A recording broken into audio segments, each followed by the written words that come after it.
Hello, this is Mark Wildman of Wildman Athletica, and today we are going to combine our front kettlebell clean with our outside kettlebell circle. We are creating a combination lift here using both heaving, moving straight up and down, pitching, moving forward and back from the hip, that angle, and we are combining that with yawing. In a previous video, we had yawed to the inside. Now in this video, we are going to yaw to the outside. The point of kettlebells is that we can use an intermediate weight and add complexity forever. I mean, literally probably forever. We can keep coming up with new versions of these movements and combining them together in new ways, either by combining different directions of movement or changing the numbers. Right now, in our previous video, we had one inside circle to one front clean. If you wanted to change that, you could turn it into two inside circles to two front cleans. On this one, we're doing a 1-to-1. That way, we're focusing on doing our direction change with our hips. Our feet are not moving in these videos because we are learning to move everything else instead. If you move your feet, you might cheat your way out of certain types of movement. You might miss certain parts or certain ranges of the movement. It's totally fine to move your feet, we're just not doing it in this technique.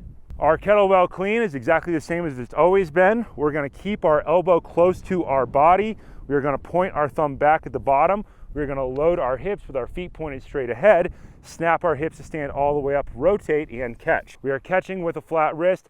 We are not catching with a barbell wrist. You can catch with a barbell wrist, but it's probably going to hurt. It's probably going to make your life terrible. So the important part is how you start.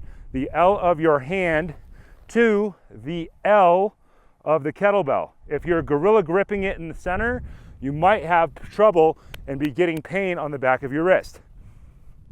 Do it any way you want or do it my way. Doesn't bother me. We're going to start with our front clean. L to the L, hike it back, elbow close to the body, catch. The wrist is vertical. If your fingers are pointed straight up, you're doing it correctly.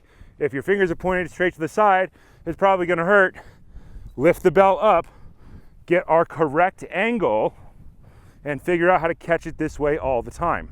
We have our front clean, catch. Then we are going to sit to our opposite hip to rotate without moving our feet. We are going to push, swing, pull, catch. Push, swing, pull, catch. When you catch, sit in your same side hip.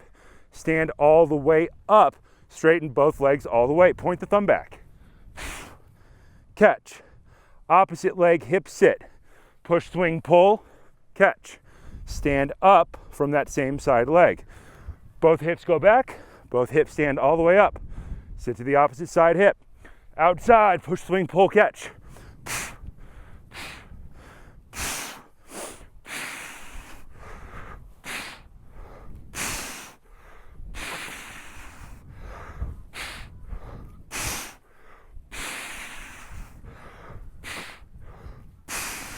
We are always adding complexity to our movement. More rotation, more complexity is good for the brain, it is good for the body. As people age, they lose the extension of their joints and they lose an ability to rotate. If your back hurts, figure out how to point your feet straight ahead, keep your heels on the ground, and make your knees work properly by teaching them how to rotate. You will hear some people say that the knees don't rotate. It's obviously not true. All the joints add up to create minor rotations, to create big rotations. That's the point of what they do, so that we can add circular power into our athletic movements. All of fighting, all of racket sports is all some type of rotation over time. Humans are designed to rotate. We throw better than anything on the planet. That's why we win. We throw tomahawks, we throw spears, we throw atlatls. It is the basic function of the human body to throw things, to rotate your joints very, very well. Integrate as much rotation as you can into your training. Start light, build up heavy. If you start so heavy and you're not used to rotating, you'll probably damage yourself. The goal is to not damage yourself. Don't damage yourself. It's expensive and it takes time away from training.